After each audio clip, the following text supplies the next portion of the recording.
What's happening, friends, and welcome to a double pod. That's right, it's crossover season. We had Syracuse football and Syracuse basketball today. One went a little better than the other, as we will discuss here on a live edition of Syracuse Sports, Syracuse basketball and football postgame, presented by Krause Health, the exclusive healthcare partner for Syracuse Athletics. My name is Brent Axe. Javon Edmonds is going to join me shortly to talk about Syracuse football's 38-10 loss to Miami. Syracuse has lost 6 straight. They are not going to a bowl game for the first time since 2021, and a terrible season for the Orange continues into the abyss and into a bye week where perhaps a lot of people will kind of wave bye-bye to watching Syracuse football until 2026. A much better day for the basketball team. They start 2-0 on the season, a 40-point win over Delaware State. Hi, I'm in Delaware. Had to do that reference for those of you that get that. 83-43 was the final score there. And let's start there. Let's spend a little more time and begin with basketball. Let's take the spoonful of sugar to help the medicine go down when we talk about the football team. So a busy day. It starts at the JMA Wireless Dome with Syracuse beating Delaware State 83-43. Kiyan Anthony made his first career start in this game, stepping in for J.J. Starling. J.J. suffered the lower body injury against Binghamton in Syracuse's season opener Monday night. Looked to be kind of a hamstring area thing. And I like that they didn't play J.J. today, right? You've got a week until your next game against Drexel. Be precautious about this. You can get by Delaware State, as proven today, with a 40-point win without JJ. And I'm kind of wondering how the starting lineup could have evolved for Syracuse basketball. Not that I think Kiyan is going to step in for JJ. There's another player on the roster I think that's got to step up. And if he doesn't, I think that starting five could really start to change pretty soon for Syracuse basketball, but we'll get to that. So Kiyan, in his season debut as a starter, certainly has played plenty of minutes so far. He looked great. He had 19 points on the day, 8 of 11 from the field. Not so good at the free throw line. He said after the game he was going to go shoot 100 free throws right after this matchup, as we know. Hashtag free throws matter. Look, the word is smooth. Kiyan's game is smooth. He was getting to the basket, the low dribble drive that looked like a guy that I know used to play for the Denver Nuggets. Pretty good player back in the day at Syracuse. Come on, those inevitable comparisons will be there between Kiyan and his dad. But he handled the starting job well. He can shoot from the outside, hit a 3 in this game. He looks like he belongs out there. He looks like he can control himself out there. And called into action, I get it's Delaware State, but called into action as a starter. He handled himself out there. Donnie Freeman actually led Syracuse on the day with 20 points. And I think we have to come to the inevitable conclusion here, guys, that if this keeps up with Donnie Freeman, this is going to be his last year here at Syracuse. This is a guy who is trending towards being an NBA draft pick. He lost a lot of time from last year. You can start to see the improvement in his game last year before he went down with the foot injury that kept him out of 19 games. I mean, this guy, I want to see what he does against Kansas. I want to see what he does against Houston. I want to see what he does against Tennessee and, of course, in ACC play. But you can see the vast improvement in his game before our very eyes. He took smart threes today. He can get to the hoop. He can shoot. He can rebound. His defense is getting better and better as we go here. This is why we're starting to see that he was the highest ranked player in terms of recruiting since Carmelo Anthony. Not Carmelo's son, not Sadiq White, not any player since. Donnie Freeman, remember, was the highest rated recruit to come to Syracuse since Carmelo. He's going to be a go-to guy. He's going to be a leader for this team, and he's getting that development against bad teams now that he couldn't get last year, because right out of the chute last year, Syracuse struggled against Lemoyne. They struggled against Colgate. They struggled against Youngstown State. Blowouts are back at the JMA Wireless Dome. I realize it's very early in the season, but this is a sign of a better team so far, is that you handle your business and you blow out bad teams. You blow out Binghamton, you blow out Delaware State. Notice that the starters were put back into the game with about 10 minutes to go and stayed in pretty much the whole way. There was a little scare with Sadiq White earlier in the game. He had kind of a lower body, looked like it might have been a cramp, goes to the locker room, comes back out, he's fine. So you had a lot of the starters getting run at the end of this game with Sadiq White out there as well. Sorry to say that for those of you that want to see Noah Lobdell, not going to happen in those late game situations a lot, because it's funny. Mike V sent me a text, one of our great Syracuse Sports Insiders, and both the College Football Playoff Committee and in college basketball now, the NCAA Tournament Selection Committee put a lot of value in blowing teams out. That's why Miami kept their starters on the field, and they took some starters out, don't get me wrong, but kept the pedal down and put up some more points on Syracuse at the end of the game, because you have to impress the College Football Playoff Committee. Margin of victory is important. Miami's got 2 losses, and as they're trying to hang in as best as they can in the college football playoff discussion, that stuff matters, and it matters for Syracuse. That's why they structured the schedule the way that they did, and they're dropping the hammer until late into the game. And of course, these guys have to get to know each other more on the court. There's 11 new players on this team. That is part of it. One of those new players out there today, how about William Kyle the third? 8 points, 13 rebounds, 6 blocked shots. Mind you, it is Delaware State, who, by the way, Delaware State today shot 14 of 65, that's 22%. Syracuse shot 58%, 32 of 55, getting to the basket with ease. Their three-point shooting a little better in this game, 8 of 21 today. They were 4 of 21 against Binghamton on Monday. That's still something that has to improve. Again, the free throw shooting not great for the Orange today, 11 of 21. That has to be better against the better teams upcoming. Their three-point shooting has to be sharper. Nate Kings, in particular, has got to step up there for Syracuse if he's going to stay in the starting lineup at this point against better teams. On paper, they're a better three-point shooting team, and they need it. But I want to go back to Kyle, because Syracuse had, Mike Waters and I were talking about this after the game today. Syracuse had a total of 16 block shots last year. Didn't have a lot of block shots. Eddie Lampkin, just a different type of player, not a shot blocker. William Kyle is the polar opposite of Eddie Lampkin. And again, don't take this as just a knock on Lampkin. He was just a different player. He's 6'11", he's huge, he's in the middle, not a guy that had a lot of lift. Remember, he was playing with some injuries, some back issues from a year ago. Just a different type of player. Lampkin played hard, and Lampkin, I thought, was good for Syracuse in a lot of ways, but William Kyle is athletic, he's bouncy, he blocks shots, he gets to the rim. He had 10 dunks on Monday against Binghamton. He did have some dunks in this game today, was getting to the rim, blocking shots. He's just, I keep coming back to that word. He's bouncy. He's athletic, right? Grabbing 13 boards, 6 block shots, which you should do against a bad team like this. Now, I want to see what he does in those better games. How this has been set up with Binghamton, Delaware State today. You get a week off. You play Drexel in Philadelphia. And by the way, guys, this was by design. Syracuse played an exhibition game in Buffalo, where there are NCAA tournament games this year. Syracuse will go to Philly to play Drexel in the second game of a doubleheader, where there are NCAA tournament games this year. That is not a mistake on Red's part. Those block shots from Kyle, the defense that Syracuse played, not only today, but looks to be committed to play all year. They had 10 steals today. Syracuse had 25 points off turnovers. Now, put that into context that it's Delaware State. Here's the difference, though, guys. And I'm going to play a couple of clips here shortly. This is a team that likes to play defense. This is a team that is committed to playing defense. This is a team that's better defensively, not only Kyle, but around the court.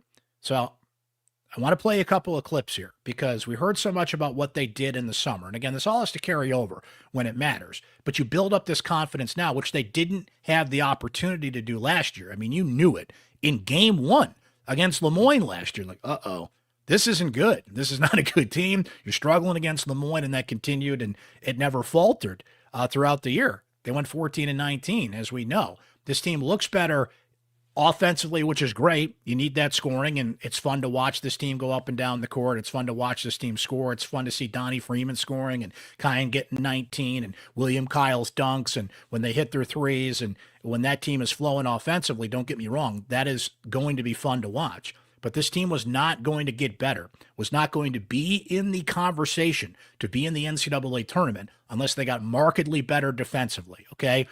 They're moving better on defense. They're helping better on defense. There's a great point from one of our Syracuse Sports Insiders, from my guy Jake from 311 Heaven, that I'm going to highlight here when we get to our insiders shortly on this game about something they're not falling for this year that they fell for time and again last year.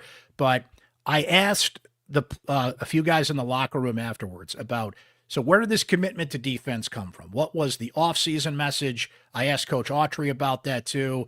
And he brought up a lot of buzzwords about things that they're committing to, disruptive being one of them. They want to be disruptive. It's a mentality, right? Playing defense at the rate that Syracuse needs to, the effort in which they need to put out defense. It is a mentality. So here's a few clips. Asked a few players about this in the locker room afterwards about what was that commitment to defense? What was the message? And I think you're going to notice a theme here. So I'm going to play 3 clips. William Kyle, Kiyan Anthony, and Naithan George. And I think you're going to notice a bit of a theme here in what these guys say about what they had to do to commit to better defense in the offseason. Let's start with William. Yeah, I mean, from the jump, defense was really, really important and something that he really emphasized. Even at halftime, I mean, we're up big, but we can't let up, and we know what our standard is, and we know what we're capable of, and we want to win championships this year. So we know we just got to keep pushing ourselves, and defense is going to help us get there. So there's William Kyle III. Here is Kiyan Anthony on SU's commitment to defense. Yeah, I mean, shout out to Coach Red. You know, he preached defense for 6 weeks straight. In the summer, we barely touched the ball. We was defending each other 1-on-1, 2-on-2, everything you could think of defensively. We was doing it. So to see it pay off, you know, that means a lot. Because you know, when you're in practice and you just preaching defense, sometimes it could be like where the balls are we trying to play offense, but. It's paying off, and the offense is coming along with it. We got good actions, we got good plays, and we got great guards and bigs that can, you know, facilitate and finish. And finally, here's Naithan George. The first thing Coach said when we got here, if we just buy in on defense, everything else will just play its part. And that's kind of what's happening right now, just because we really honor ourselves on defense because the shot is not always going to fall. So if we can just get stops, then sure, it's just going to be it's going to be one of those games where we just thug it out just from defense. That is something that Syracuse really struggled with last year. Defense creates offense. It creates fast breaks the other way, and they just weren't doing that last year with the team that they assembled. So I love what I see from this team offensively. They're exciting, and there's a lot of stars around this team. There's a lot of buzz building around this team with what Kiyan Anthony is doing and Nate George being a true point guard, tossing lobs to William Kyle. And look, free throw shooting is going to be an issue. Kyle's got an awkward free throw stroke. If he's getting the ball late, Syracuse is, you know, in a tight game. It's not a guy you want at the free throw line. I have faith that Kiyan Anthony is going to come around in his free throw shooting, right? But he even said it today. It wasn't good at the free throw line. He was 1 of 4 today, and you just need somebody, if he's going to have the ball in his hands, it's going to be consistent. JJ didn't play today, but JJ's kind of got a weird free throw stroke going these days. So that is a concern of mine. There's a lot of great things about this team right now, and it's not just because Uncle Brent loves free throws matter.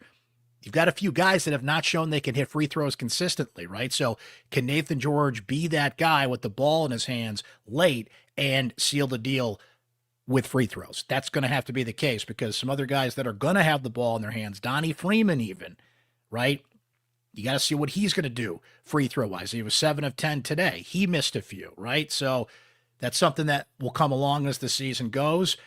But I just love that this team has a commitment to defense. Sadiq White, we mentioned, at 10 points. He had 4 rebounds on the day. A little bit of a scare with an injury, but seemed to be okay. He was back out there late in the game. He's getting key experience. He's somebody, as we've noted before, that embraces and likes to play defense, can block shots. He's bouncy like William Kyle. That noticeable improvement in athleticism for this team, right?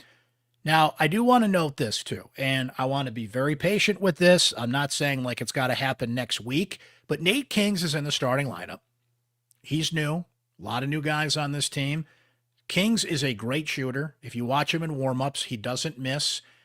Is there something to the depth in the dome with a lot of these new players? The women's basketball team has not been shooting well from three-point range. They had a blowout win themselves Friday night against Albany, but the combined three-point shooting for both teams hasn't been great so far, and they do practice in the dome.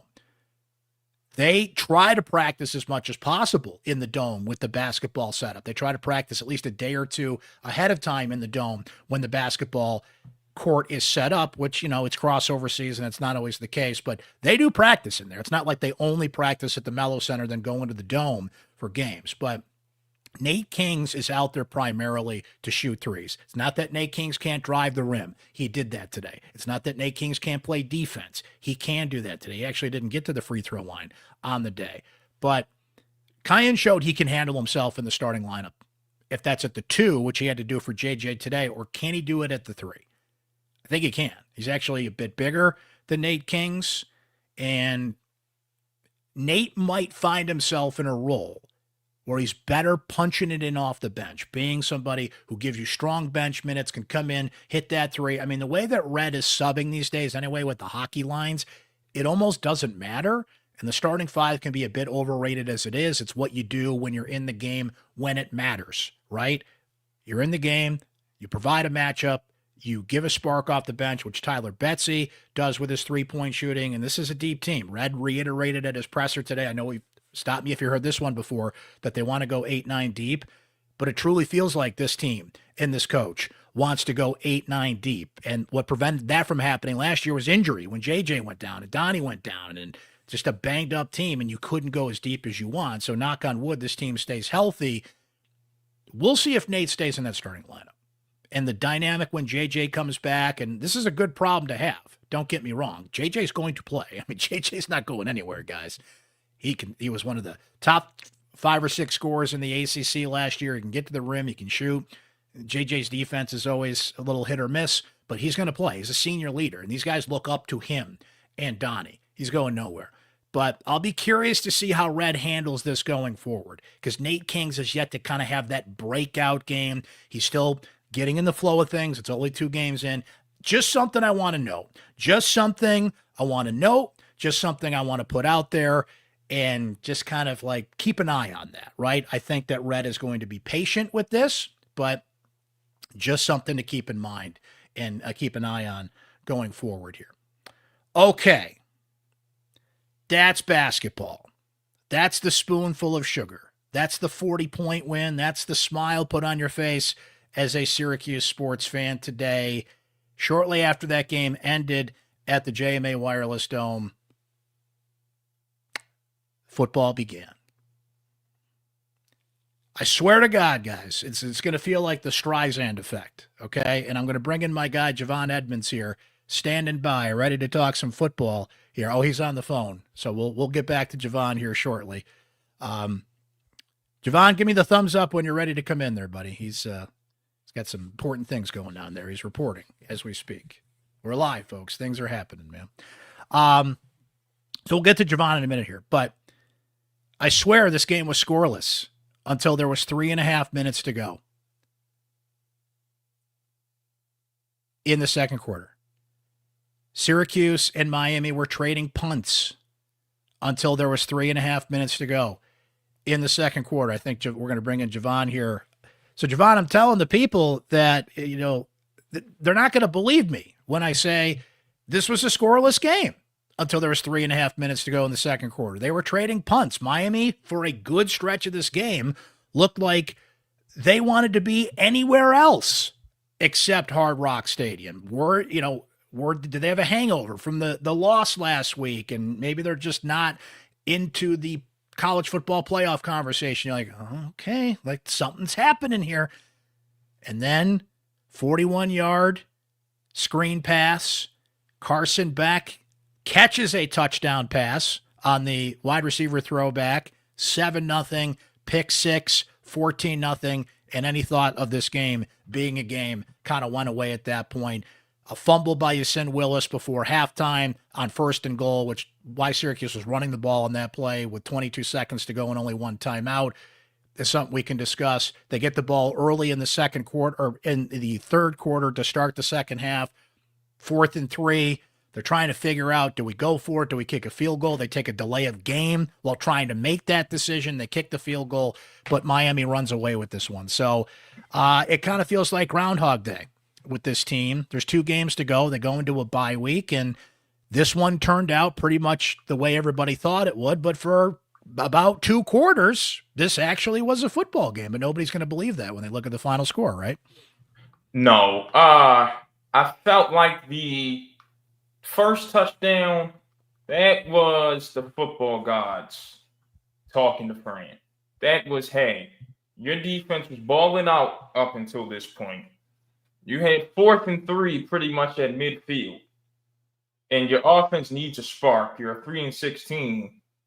Go for it. And this isn't hindsight. This was me seeing that in real time. And they opted the punt and immediately gave up a touchdown. And then 2-minute drill just has not been kind to Ricky Collins this year. Goes out there. Pick 6. It's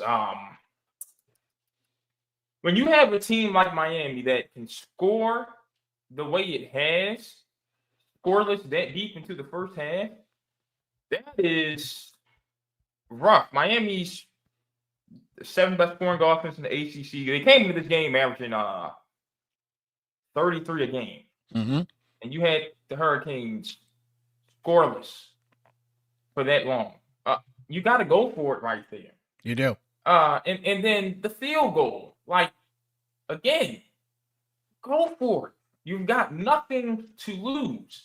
So, for Fran to be who Fran is, the conservative approach to point scoring today baffled me. It really baffled me. It's there's no reason not to go for it there. It's 4th and 3. At that point, you're within striking distance. Could they have hung in there as a result of that play? I mean, the way Ricky Collins was playing, as we'll get into, and other factors, the defense will predictably wilt, given that it doesn't get any support from its offense. Maybe not, but it's you said it, and I think you made a good point, Javon, with how much Fran speaks about being aggressive and what his mentality is and what his personality is. That was conservative. It was also Camden, right? Correct. And it's also, they botched that. Like, they were indecisive. It ended up being a delay of game. Trip Woody made the field goal. But again, go back to the play prior to that, end of the half. You got 22 seconds to go. You got one timeout. You run the football with Willis. I'll use your nod there. The football gods were like, no, that you don't do that here. We're gonna punish you for that. And that offense was actually showing a little bit of momentum there. That didn't make any sense. But look, inevitably, you circle back to Ricky Collins. Collins finishes today 12 of 25 on the day for 85 yards. Joe Filardi actually came in late, 3 of 3 for 39 yards, which is what he had last week against North Carolina. He throws a touchdown. So the good news, Javon, is this team avoided 8 straight quarters without an offensive touchdown. They got that going for them, which is nice. Joe Filardi got better this week. Joe Filardi threw a nice touchdown pass, right? So I don't know. Maybe we'll see him a little bit more in South Bend in a couple of weeks after the bye week. And then maybe Luke Carney plays against Boston College. But this is all about the future now. And we saw a lot of young players out there today, Javon. Cam Pringle gets in at right tackle, and there was a pretty big message sent, don't you think, when the captains for this game were all freshmen? Yeah, that is, hey, to me, that felt like Fran Brown. We know how much he looks up to Deion Sanders, and they're having similar seasons right now. It felt like he was on Deion's, if you're going to go to the portal, go ahead type of thing with that lineup. Like, hey, these are my guys for the future. These are the ones I care about sticking around. These are the ones I'm building around. So if you got your thoughts of you want to go ahead. These are my guys. And, also, some of those guys you're going to have to fight off some competition for this winter, especially a Antoine Delaware game, right? So I understood what he was doing. But, this youth movement thing is good and all. But at the same time, you've still got a season left. You've still got 2 games left and some games to win. To try to, figure something out. Like, these next 2 games should be all about, can Jeff Nixon figure out a way to score without a Kyle McCord or a Steve Angeli? Challenge your guy to improve as an offensive coordinator and a play caller. Because right now, it seems that Jeff Nixon's Syracuse career is tied to having his number 1 quarterback. And it's more so them making the offense look good rather than the offense making them look good. That's what it looks like right now. So you should be challenging him to be better. But at the same time, I don't know how much I can say that, because that is a culture that Fran Brown has self-admittedly enabled. He was all in on the Steve Angeli train also. So as much as this youth movement thing is going, you still like, Jonte Cook, Daryl Gill, they're still your best chances to win a football game. You want to see them have a chance to win. So that game just, as you can hear, just left a lot running through my mind. I'll just wrap it up by saying congratulations to Elijah Washington Baker for his first career touchdown. Make sure he gets celebrated tonight. I don't know. Look, you're right about Nixon. It's kind of, it's a double-edged sword in a way. Of course, the offense is going to be better when Kyle McCord's running it or Steve Angeli's running it. That's the case in the National Football League. The Bills' offense is a lot better with Josh Allen than Mitch Trubisky. The Ravens' offense is a lot better with a healthy Lamar Jackson. Okay? You need good players to win. But the lack of creativity, the lack of shaking. Now, they did roll Ricky out a little bit more. They did have a couple of new formations out there. But for Fran in his radio interview this week, Javon, to say we did not adjust to the talent of the backups, right? 4 weeks too late. Like, you got to do that right away. You've got to adjust to the talent of the players as opposed to try to put them in a box. Ricky Collins is not Steve Angeli, and so on and so forth, right? They did try some new things with Ricky today, obviously with not a lot of success. 12 of 25 for 85 yards. That's just not going to cut it, especially when you've got Miami in a game for basically a half. So I get that criticism. But Nixon, I'm watching Miami do the wide receiver throwback. I'm watching Miami get the fat guy touchdown at the end of the game. Like, Syracuse just doesn't do any of that. Can we take a pause on that? Yeah. Now, we all know I've got no dog in this fight. Cristobal. He kind of got onto my list that Dan Lanning is on with these coaches where I say, wait till the next time you lose because I'm going to have something for you. Buddy, you do not win in November whatsoever. Miami football, you saw that crowd today, Brent. Mm-hmm. It's not that. Matter of fact, Miami football was lifeless this week until that touchdown. Dude, you don't get happy you're beating up on a bad Syracuse team to the point where you're trying to get your right tackle a touchdown. You got bigger fish to fry. Like, do not lose to Pitt on Thanksgiving Saturday. Please don't. Please don't. I think I speak for a lot of the country when I say that. Please do not lose to Pitt on Thanksgiving Saturday the way you lost to Syracuse last year on Thanksgiving Saturday. And that, I got mixed feelings on running up the score and all that. Like, I understand the stopping You have part, to. and I also understand the sit down. Like, come on, too much is too much at some point. Depends on the situation, but that play in particular, don't lose to Pitt. That's all I'm going to say. Matter of fact, you bet her make the playoff. I cannot stand stuff like that. 2 years ago, when Dan Lanning called the cameras into the locker room, or Colorado was playing for clicks, or playing for something, you just called the cameras in. You were playing for clicks. And you lost to Washington twice that year. I don't like these coaches at these big programs that are underperforming, under-delivering, and their priorities are all in the wrong place. Come on, man. Do not lose the Pitt in 3 weeks. That's all I'm going to say. There you go. Mario Cristobal certainly got a reputation of losing in November. And boy, if they had lost this game today, they might have fired him on the spot, to be honest there. And you've got to run up the score now. I was talking about this before you got on. In football and basketball, Syracuse is playing its starters on basketball with 4 minutes to go in a 40-point game. Why? Because the committee says that they reward you for margin of victory, right? And they need some more time together, and you take advantage of that, but there are no more walk-ons. This is just what you do. So, look, I see what you're saying there, but I get that you've got to run up the score. Like, that's what they tell you got to do. I'm fine with the scoring part. It's the let me get Francis Malgoya a touchdown part. Then I'm like, come on, you're doing too much. Well, Fran's not going to forget that one. And again, the beacon over the hill now. We talked about this with basketball last year. It's the same with football. Everything's pointing towards 26, getting a lot of young guys on the field. In the last 2 games of 25, this great recruiting class they have coming in, what they do in the portal. First time they won't go to a bowl game since 2021. You lose out on those critical bowl practices. I mean, that's one of the big things about getting to a bowl game. is that's when you bridge to the future. You get those young guys out there and establish them in those roles. Syracuse will not have that opportunity, Javon. They got to do it in the next 2 games, and they've already started it, as we've seen. But now you lose out on that opportunity, and they'll have a chance to strategize for the portal without going to a bowl game, because the portal opens January 2nd this year, and it's only a 10-day window between the 2nd and the 12th. Correct me if I'm wrong there, but I believe those are the portal dates this year. So it's all become about next year. Once we saw that Ricky Collins or any of the backup quarterbacks could not carry this team forward when Angeli went down, it's been all about next year. And now it's officially about next year, because Syracuse will not go to a bowl game after this loss. You know,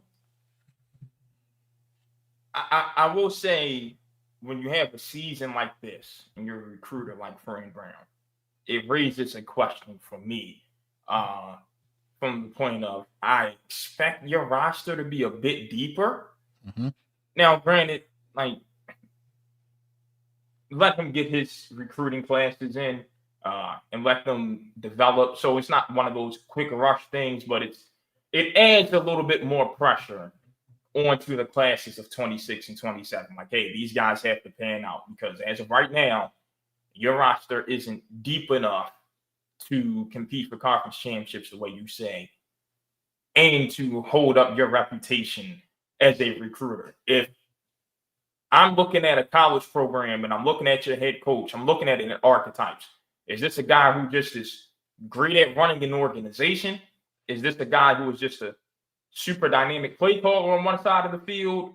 Or is this the guy who can recruit his butt off? And if you're one of those ones that can recruit your butt off, I'm looking for you to have a deep roster. And right now, I don't think Syracuse has shown that it has that. Well, and the other thing you got to think about starting for next year, Javon, we saw it this week. They made some coaching changes, right? What coaches are going to be around starting next year? Is Nunzio Campanelli going to come back after that change? I don't think Fran Brown is going to make a change in defensive coordinator, but Elijah Robinson's running a defense that came into this game ranked, 123rd in the country? They're struggling.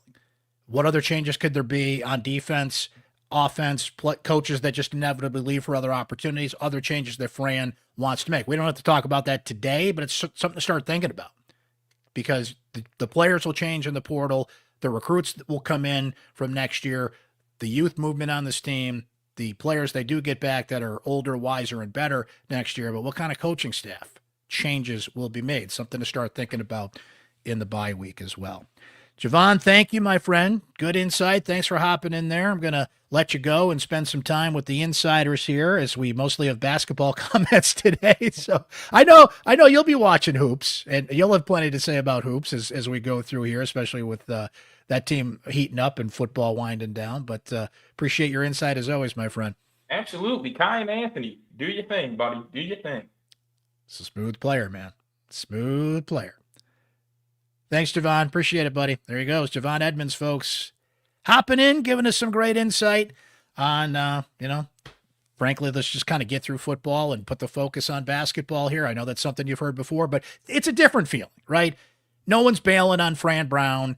I think people are starting to ask some questions about Fran Brown. You got some things you got to fix, but it's a different feeling. This is not a feeling of dread of next year, of changes being made and wanting the coach to be fired, and just kind of the deja vu that we've seen so many times in the last 10, 15 years. People still do collectively have hope. They've seen the receipts of last year. Fran is a great recruiter and all those things, right? This turned into a lost season for obvious reasons. So it's a different kind of let's just get through this season, just based on what happened with the injury to the quarterback and everything. But there's still some questions that have to be answered. There's still some coaching things, some time management issues, and some other things that are showing up. But still, everybody looking to 26 with a little bit more optimism, knowing that Fran has come in and fixed things before, right off the bat, taking over for Dino. Will that 26 season be one to start laying the groundwork for that again? And I'll tell you what, guys, that 26 schedule, not as easy as people make it out to be. Oh, the schedule lets up next year. Well, not so much, right? Look at that ACC schedule. Now, the good thing is they've got a lot of these teams at home. Better home games next year. But some of those teams that maybe you thought, and who knows what next year will look like, right? But they've got And they're going to have to change up the schedule anyway based on the new ACC scheduling format. So we'll see how that turns out. But I wouldn't be looking at the schedule as a break next year. It's better than this year. I'll say that, because this year's schedule was a gauntlet, especially based on all the games on the road. But I wouldn't factor that in as a reason Syracuse could be better next year. That's all I'm saying. Let's get to our Syracuse Sports Insiders, because you guys, what a great day. I spent all day talking to our Syracuse Sports Insiders. First, at the Dome, watching some hoops. Then during the football game, you guys had plenty to say about both Syracuse basketball's win over Delaware and their loss to Miami. Without further ado, let's get to you guys. And being a Syracuse Sports Insider gives you direct text message access to me anytime. It's just $3.99 a month to be at Syracuse Sports Insider. You can try it free for 2 weeks. All the info right there on your screen. And I loved hearing from you guys throughout the day today on a busy doubleheader day on the double pod. We'll start with Frankie S., who says, I love the energy of this team. It's talking about basketball first. They love playing with each other and for each other. Donnie looks like he's ready to have a monster year. Goes on to add, Kiyan is playing with the confidence you'd expect. Nate George is a great point guard, and you can see why Red wanted him out of the portal. From Jake M. up there in 311 heaven, who says, the biggest difference I've seen from this year to last year in basketball, ball screen defense. We went under every time last year and got burned constantly. I know it's only 2 games, but the defense is a drastic change so far. From Mark, says he's developing a serious man crush on William Kyle. 21 minutes, 8 points, with at least 4 missed bunnies. Easily could have had 12 to 14 points in this game. 13 boards, 6 blocks, 4 assists, and constant energy. From Evan, I call him Evan number 1 because he was our very first Syracuse Sports Insider. Says Kiyan is pretty smooth. His game is much more mature than I thought it would be early in the season. Kyle, far and away our best rebounder, and I worry what would happen if he gets into foul trouble. But he loves the movement on both sides of the court, the bench standing and encouraging each other. Haven't seen that in a long time. Larry F. notes this. You know what I don't miss? Eking out wins against 300-plus rated KenPom teams like last year. I know this is Delaware State, but this is how an SU team is supposed to look. From Mike V, who says the defense much better than anything they did last year. Obviously, they have not played a quality opponent, but last year they couldn't even stop Lemoyne. From Dave C, who says we're passing the early season test with flying colors, playing with urgency and purpose on both ends of the floor. Really great to see. Now we switch to football. Micah says Syracuse is poorly coached across the board, including at head coach. Fran may be a great recruiter, but his ability to coach is being exposed. No McCord or Angeli to cover his behind. From Vern, who says none of our backup quarterbacks are even capable of acting in the progressive backup commercials. I had to laugh at that one. That's a good one. Those are great commercials, by the way. Now, he was listed as questionable on the injury report, the availability report, as it's called. I'm still kind of wondering, though, how Jakari Williams got put in quarterback jail. I asked Fran about that after the North Carolina game, and he said it's all based on practice and what happens in practice. And hey, Joe Filardi came out there, threw a touchdown pass tonight, late in the game in garbage time with 21 seconds to go. But when you got a guy who was catching passes in spring practice, is a lacrosse player, and at one point was the 5th-string quarterback, who leaps over Jakari Williams, who had a decent spring game, looked to be the backup of this team, has received praise from all the coaches. What happened there? How does, in a season when you've been searching at answers left and right at quarterback and appear to have to do it again here, maybe the bye week will give him an opportunity to get out there. But how does Jakari Williams not even get in the mix? Now, we know why Luke Carney wasn't out there tonight, and I think they're going to play Luke Carney against Boston College because they can play him and maintain his red shirt in that game. Filardi maybe gets a little more run in the Notre Dame game. I mean, Ricky Collins, they had to go back to him as their air quotes best option. 12 to 25, 85 yards. Right? Where's Jakari in this whole thing? It's just weird to me that he didn't even get an opportunity. Eric VS says, this is the most inept offense I think I've ever seen. It rivals Greg Robinson levels of awfulness. I actually think it might be worse. Steve Angeli really might be this good. Wow. From TKO says, please tell me that someone expected anything different today with Collins at quarterback. I don't want to be cruel, but it just plain does not work. Velarde must play Notre Dame and then go to Kearney against Boston College as we look towards next year, 2026, the beacon over the hill, as Fran has noted a number of times. I have not seen Fran's presser from the Miami game here. I don't know if he mentioned that again and the number of young players out there, but that was a pretty strong statement when you put your captains out there, and it's Demetrius Samuel Jr., who's from Florida, Antoine Delorier, Byron Washington, and Darius Johnson. We're looking over the hill here. So that makes you feel bad for guys like Dan Villari, some of the veterans on this team, but that's just the reality of the situation. You got to get these guys the reps now and see what you got, because you don't have any bowl practices. Fran has a great recruiting tool in his back pocket, right? You're going to get on the field. You can come here. You can compete. You can be like Demetrius Samuel Jr., midseason freshman teams. Antoine Delorier, midseason freshman teams. Samuel is up for the Sean Alexander Award for the best freshman in the country. There's 15 finalists for that. He's one of them. I don't think he's going to win, but that's still a heck of a thing you can put out there in recruiting. Syracuse has to get over the finish line with Calvin Russell, Tadarius Hughes, who flipped to Syracuse recently, right? The Cameron Wilson, those class of 2026 guys that they appear they're going to. They appear locked in. They're saying all the right things, but you just got to get those signed commitments in. And we're about less than a month away now from signing day in early December, right? You got to lock those guys in, and you got 30 commitments for the class of 2026. So who in those 30 commitments are the next Samuel, Delorier, Byron Washington, et cetera, et cetera? Because that's what we're really starting to focus on. Wait till next year for Syracuse football. And wait till next Saturday when the Orange basketball team takes on Drexel. That's when they're back on the court. The football team is off. So we're going to hit a little bit of a lull here coming up. So we're not going to have a lot of post-game shows in the next couple of weeks because we got Drexel next Saturday. Syracuse will play Monmouth on Tuesday. What is that? The 18th, I believe. And then they go to Vegas for 3 straight. So 2 more before they get to Vegas. Hopefully they get JJ back next week against Drexel so he can get into a rhythm heading into that crucial stretch of 3 games. Houston, Kansas, 3rd team we don't know yet, and then come back home for Tennessee after that. So 4 games. Crucial 4-game stretch for Syracuse's NCAA tournament resume. 40-point win today over Delaware State. Blowouts are back at the Dome. Unfortunately, they're back for the football team as well. It was that kind of day. Thanks for hanging for the double pod. Much appreciated, guys. A couple of things. Make sure you subscribe on Spotify, Apple, YouTube. So when a new episode of Syracuse Sports pops up, including our live Syracuse Sports postgame shows, you won't miss a thing. All right?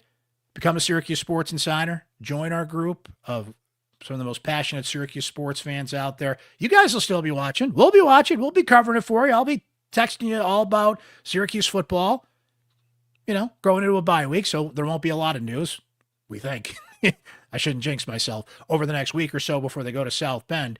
We'll be watching. We'll be following for you, and that's what we do on the Syracuse Sports Insider text line. Inside analysis, opinion. You just want to shoot the breeze, talk SU sports. You want to give me your inside analysis, opinion, news tips, whatever the case may be. That's why we got that free-flowing text message conversation. Text me directly anytime, and you can do that as a Syracuse Sports Insider, and they only get their voice heard on this pod. We do not take comments from social media or anywhere else. One last thing before we go, friends. The secret voicemail line, where we go to Florida, and a man who likes to rock named Ron. Hey, Brett, rockin' Ron in Florida. Hey, good blowout win by the Orange basketball team. As far as the football, I'm not going to beat up on them anymore. With the lack of talent and quality players, it is what it is. To me, the season's lost. Let's move forward. Now, here's a thought I got thinking about. Fran Brown's in the 2nd year. His first year, he was 10-3. We had a lot of talent, and we lost a lot to the NFL. Now, we started out 3-1 with Angeli. When he went down, we all said, oh, no, what are we going to do? we're going to lose the next 5 or 6 games. That's what happened. Now, there might be a little golden trinkets at the end of this. Let's say Angeli went 10-3, maybe 11-2. Went to a nice bowl. Where do you think Fran Brown would be on the list of coaches for the SEC big coaching jobs down there who pay a lot of money? I'd be willing to bet he would be right up there with a few of the teams easily. And if Fran Brown leaves, he's going to take probably a lot of recruits want to go with him. And then we'd be right back where we were with Dino Babers.